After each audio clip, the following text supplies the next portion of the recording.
ایک دو دن پہلے پاکستان راولپنڈی میں بڑا لرزہ خیز واقعہ پیش آیا۔ ایک نوجوان خوش شکل اور ماڈرن شخص نے اپنی ضعیف العمر اور بوڑھی ماں پر بے رحم اور درندگی سے بھرا ہوا تشدد کیا۔ یہ ویڈیو دیکھ کر پوری قوم کا سر شرم سے جھک گیا۔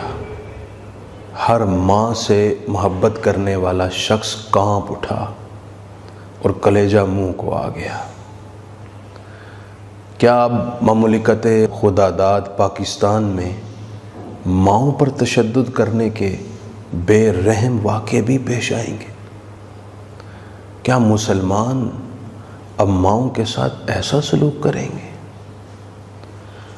نبی اکرم صلی اللہ علیہ وآلہ وسلم نے ارشاد فرمایا، ان من اکبر الکبائر الاشراک باللہ وعقوق الوالدین۔ کبیرہ گناہوں میں سب سے بڑا گناہ شرک کے بعد ماں باپ کی بے ادبی، گستاخی، ان کی نافرمانی اور ان کو اذیت و تکلیف دینا ہے۔ آپ صلی اللہ علیہ وسلم نے ارشاد فرمایا، ثلاثۃ لا يدخلون الجنۃ۔ تین لوگ ایسے ہیں جو جنت میں نہیں جائیں گے۔ ان میں سے پہلا فرمایا، العاق لوالدیہ، ماں باپ کا نافرمان ہے۔ وہ گناہ جس کا عذاب اور جس کی سزا آخرت کے علاوہ دنیا میں ہی مل جاتی ہے۔ احادیث کے مطابق وہ ماں باپ کی نافرمانی، گستاخی اور ان کا دل دکھانا ہے۔ معروف واقعہ حضرت علقمہ والا کون بھول سکتا ہے؟ علقمہ نامی نوجوان جو نمازیں پڑھتا، روزے رکھتا، صدقے دیتا، نیکیاں کرتا، بیوی کی باتوں میں آ کر ماں پر تشدد کر بیٹھا۔ موت آ گئی، اس کی روح اٹک گئی، کلمہ پڑھنا چاہتا، زبان پر جاری نہیں ہو رہا۔ نبی اکرم ہادی کونین صلی اللہ علیہ وآلہ وسلم تک یہ بات پہنچی تو آپ نے اس کی ماں کو بلوایا۔ ضعیف اور بوڑھی ماں نے اپنے دکھ اور درد بھرا سارا قصہ سنا دیا تو سرکار دو عالم صلی اللہ علیہ وسلم نے معافی کا کہا تو وہ بوڑھی ماں اتنی دکھی تھی کہ اس نے معاف کرنے سے معذرت کی۔ آپ صلی اللہ علیہ وسلم نے فرمایا، لکڑیاں لا کر اسے جلا دو، اس کے بغیر تو اس کی روح پرواز نہیں کرے گی، وہ اٹکی رہے گی۔ ماں تو ماں تھی، ممتا کو جوش آیا، معاف کر دیا۔ ادھر اس نے معاف کیا، ادھر بیٹے کی زبان پر کلمہ جاری ہو گیا۔ معلوم یہ ہوا جو اولاد ماں باپ کی نافرمان ہو اس کی زبان پر کلمہ بھی جاری نہیں ہوتا۔ اور یہ بھی یاد رکھیں، یہ کہنے کی باتیں نہیں ہیں، تجربے سے ثابت ہے کہ جو ماں باپ کے ساتھ آج کریں گے کل وہی اولاد کرے گی، کل ویسا ہی پھل اولاد کی طرف سے ملے گا جو بیج آپ بوئیں گے۔ بڑا ضروری ہے ٹالرنس اور برداشت۔ یہ مرد پر ڈیپینڈ کرتا ہے، اور مرد تو ہے ہی وہ جو ماں اور بیوی کے درمیان توازن کو قائم رکھے، اس رشتے کو بیلنس کرنا سیکھے۔ جو ماں کی محبت میں، بہنوں کی محبت میں بیوی پر ظلم و ستم کرے، ناانصافی کرے، وہ بھی مرد کہاں ہے؟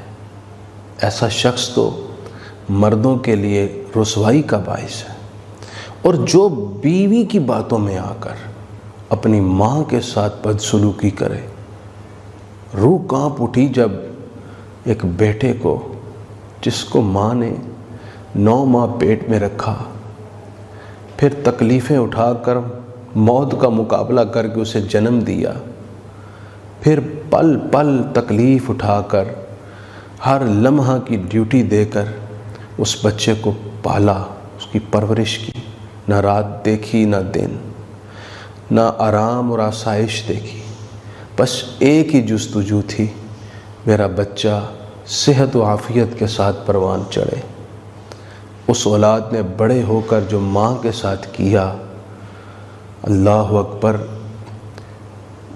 ایسا لگتا تھا کہ اب زمین پھٹ جائے گی اور آسمان گر پڑے گا۔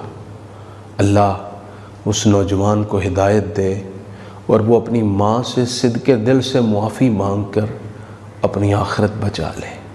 مرد تو ہے ہی وہ جو نہ تو ماں کی محبت میں بیوی سے ناانصافی کرے اور نہ ہی بیوی کی باتوں میں آ کر اپنی ماں کا دل توڑے اور اپنی ماں کی گستاخی و بے ادبی کرے اور نافرمانی کرے اور نہ ہی باپ کی نافرمانی کرے۔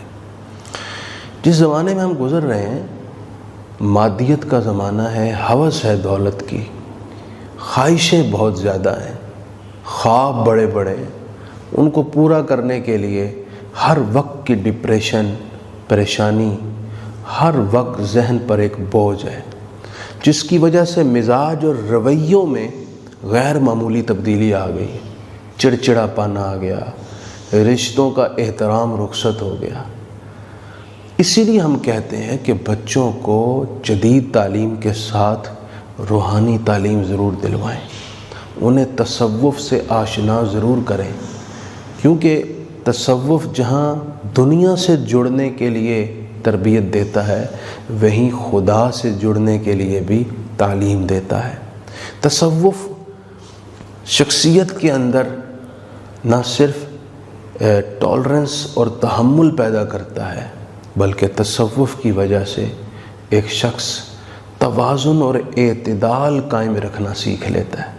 میں آج بھی کہتا ہوں کہ یونیورسٹیز میں، کالجز میں، ایون کہ ہر انسٹیٹیوٹ میں تصوف کی تعلیم ہونی چاہیے۔ تصوف کا وہی پورشن لے لیجئے جس میں عافیت کا سبق ہے، خیر خواہی کا سبق ہے، انسانوں کو انسان سمجھ کر ان کے ساتھ ہمدردی کرنے کا سبق ہے۔ یہ بہت ضروری ہے۔